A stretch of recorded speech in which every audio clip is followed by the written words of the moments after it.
Right friends, in this module let us discuss about developed countries, developing countries, trade deficit, current account deficit and balance of payments. This is lecture number 28 and let us look at the first one, developed countries. Several times we come across these two terms, that is developed countries and developing countries. Developed countries examples are United States of America, Japan, Germany, France, Canada, Australia, South Korea, United Kingdom, these are all examples of developed countries. So, what differentiates developed countries from developing countries? Developed countries have got several features. All of you are well aware that in any country the transformation takes place from agrarian economy followed by industrial economy followed by services. Country, when it transforms from least developed to developing and then developed, the transformation takes place from agrarian economy to industrialized economy followed by services economy. And these developed countries, the predominant features are more industrialized. The agriculture related income or agrarian income in overall GDP is very less. Predominantly the services followed by industry. That is the basic trait of developed countries. There are several features: more industrialized, more national income based on services followed by industry, high per capita income, the standard of living per capita income is very high. Next is world class infrastructure. You will have world class expressways, world class airports, world class ports and social infrastructure. You may ask, what is this physical infrastructure and social infrastructure? Physical infrastructure, the example is world class highways, world class railways, bullet trains, that is example of physical infrastructure. What is social infrastructure? The example of social infrastructure is world class universities, world class health facilities. These are examples of social infrastructure. So, these are the traits predominantly of developed countries. Very few people below poverty line. Poverty and hunger normally not there in developed countries. If at all it is there, but very few people below poverty line, then high standard of living and high human development index. These are the traits of developed countries. If you look at the developing countries, the examples of developing countries are India, China, Brazil, South Africa, Nigeria, Turkey, Mexico. These are basically examples of developing countries. These are in the process of industrialization, that is from agrarian economy to industrialized economy. I have already told you, in the normal process of development from least developed country to developed country, the transformation takes place from agrarian economy to industrialized economy followed by services economy. But unfortunately, in many countries, directly the transformation is taking place from agrarian economy to services sector. One classic example is India. Our share in manufacturing is very less and directly the transformation is taking place from agrarian sector to services sector. So, the actual transformation in developing countries nowadays is not taking place from agrarian to industry to services. By skipping industry, the transformation is directly taking from agrarian to services. But in previous days, whatever we have discussed, developed countries like USA, Germany, the transformation took place via industrial sector, but in these countries except China, the transformation is taking place from agrarian economy to directly services sector economy. Leaving that point, the other features of developing countries, substantial people below poverty line. If you look at India, around 20 to 30% people are still below poverty line. If you look at China, substantial people are below poverty line.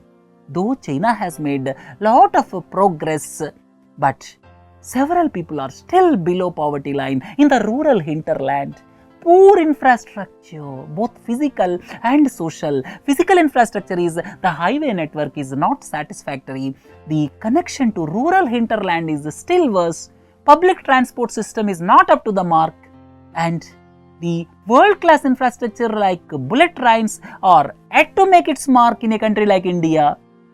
And if you look at the social infrastructure, world-class universities. We don't have world-class universities. No university in our country is within the top 100.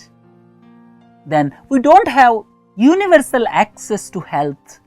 Several people still lagging behind in access to healthcare facilities. So we have poor infrastructure, both physical and social, low human development index, and poor educational standards. So these are the hallmarks of developing countries, and some of the countries might have overcome some of these challenges, but if you look at the broader perspective, several of these conditions are yet to be overcome by these developing countries.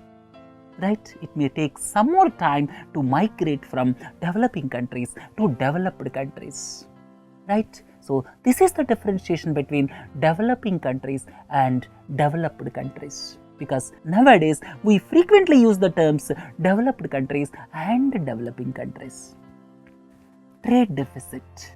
Frequently we use the terms trade deficit, current account deficit, and balance of payments. These are very important because no country survives in isolation. United States of America and the European Union need our software exports. And we need oil from Middle East and North African countries. No one can live in isolation. China's capital goods are the necessity in several countries nowadays. So no country can live in isolation. World trade is very much essential. So what is meant by trade deficit? What is meant by current account deficit? What is meant by balance of payments? Basically, these are the terms associated with transactions of one country with another country. If the country is a closed economy without any trade with any other country, then there is no need for these terms. But no country can live in isolation. Because of that reason, these terms assumed significance. What is meant by trade deficit? Please look into this picture. These are goods for exports or imports. So, the trade deficit is the difference between imports and exports of physical goods. The difference between imports and exports of physical goods is a trade deficit. Always we are into trade deficit, and if our exports are more than imports, then it will be trade surplus. That is there for some countries, but not for India. We are always into trade deficit. That means our imports are more in comparison to exports, predominantly due to one major reason, that for oil we are mostly dependent on imports. Our 77% of our oil requirements are met through imports. That is the main reason our imports are more than exports. Anyhow, rough figures I have given here. These are not the sacrosanct figures. Only for your explanation purpose, I have taken these figures. Our imports are approximately $450 billion and exports are around $300 billion, and the difference is around $150 billion. So our trade deficit is around $150 billion. This figure may change. Please don't take it as sacrosanct. Why I used certain figures is to explain you about current account deficit and balance of payments, right? So our trade deficit is around $150 billion. What is current account deficit? Current account deficit is sum total of these four items. That is the trade in physical goods. Second one is services. Third one is primary income. Fourth one is secondary income. These four put together is termed as current account deficit. If it is surplus, we call it surplus, but we are mostly into deficit. That's why this term originated. That is current account deficit. So current account deficit is the sum total of trade in physical goods, services, primary income and secondary income. We have already discussed trade in physical goods, that is a trade deficit, and we have already discussed that trade deficit is around $150 billion. That means on the physical goods front, our transaction is minus $150 billion. If you look at the services, what is meant by services? All of you are well aware that we export the software to foreign countries. we have several software companies based here, Wipro, Infosys, Tech Mahindra, TCS, all of you are well aware.